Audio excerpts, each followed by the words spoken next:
এসেছি আমার হাজবেন্ডের সাথে, এসে অনেক মজা করতেছি, ঘোরাই তুলছি, অনেক ভালো লাগতেছে, আরো মজা করব সামনে।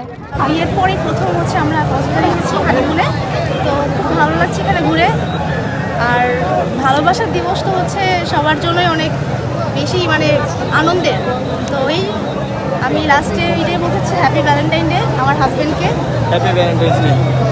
ঢাকা শহরে চাকরির পাশাপাশি অফিস লাইফে সুযোগ হয়ে ওঠে না, তো আজকে হচ্ছে যেহেতু 14 ফেব্রুয়ারি ভ্যালেন্টাইন্স ডে প্লাস হচ্ছে শুক্রবার পড়েছে, এটা আমার মানে খুব একটা ভালো অপরচুনিটি পাইছি যে আসার জন্য। তো খুব সব মিলে ভালোই লাগছে, আর সবচেয়ে বেশি ভালো লাগতেছে এত মানুষ কোলাহল, অনেক সুন্দর লাগছে। আলহামদুলিল্লাহ সবই ভালো লেগেছে। কক্সবাজারে যত কিছু পপুলার আছে সবই আমরা দেখতে চাই, ঘুরতে চাই, উপভোগ করতে চাই, বিশেষ করে আমার ছেলের জন্য। ভালো লেগেছে আমাদের সমুদ্রের আশেপাশে মানুষগুলো, দোকানগুলো, হোটেল, সবারই সার্ভিস ভালো লেগেছে সবকিছু। আসলে আমি আসছি কুমিল্লা থেকে আসছি, আমার বাচ্চাদের নিয়ে আসছি। মূলত বাচ্চাদেরকে নিয়ে এমনি পায়ে আসা হয়, এখন তো সিজনে আসলাম, অনেক ভালো অনুভূতি হচ্ছে, ভালোই লাগতেছে। এবং কি বাচ্চাদের জন্যই মূলত বাচ্চার পরীক্ষা শেষ হয়েছে যেদিন, ওই দিনই আসতে হয়েছে।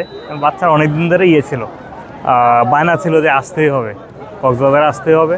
6 মাস ধরে ঘুরেতেছি যে আপনার পরীক্ষা শেষ হবে তারপরে আসবো।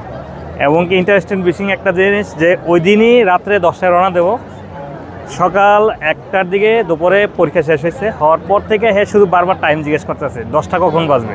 এমনকি ওই দিনই ঘড়ির টাইম চিনে গেছে, কয়টা বাজে যায় ঘড়িতে দেখে, বসতে রাত্রে 10টা হওয়ার পরে তার কোনো ইয়ে নেই। দুপুর আসলে সমুদ্র দেখার পর সব ক্লান্তি চলে গিয়েছে।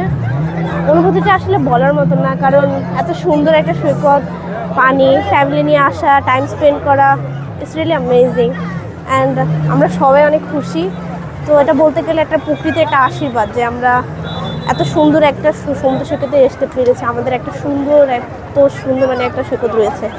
So nothing to B shed, and the beauty is so speechless. এই যে নিচ থেকে বিভিন্ন ধরনের শামুকের টুকরো, তারপর যে বিভিন্ন ধরনের সিশেলগুলো থাকে, ওগুলো পুরানোটা আমার কাছে সবচাইতে বেশি ভালো লাগে। অ্যান্ড ওগুলো দিয়ে নানা ধরনের জিনিস বানানো হয়, যেগুলো দিয়ে মানে বলতে গেলে একেবারে কি বলবো, একটা আনন্দকর অনুভূতি।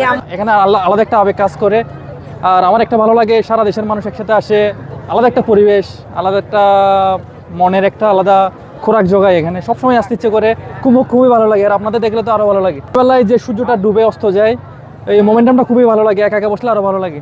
আর এখানকার মানুষজন দেখে আমাদের দুঃখ দুর্দশা যা ছিল সব দূর হয়ে যায়।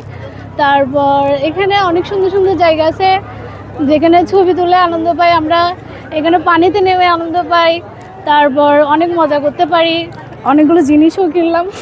এটা কষ্ট পাই হচ্ছে যে কি বলবো, এখানে অনেক মানুষের ভিড়, নিজের মতো করে করতে পারতেছি না, নামতে পারতেছি না পানিতে।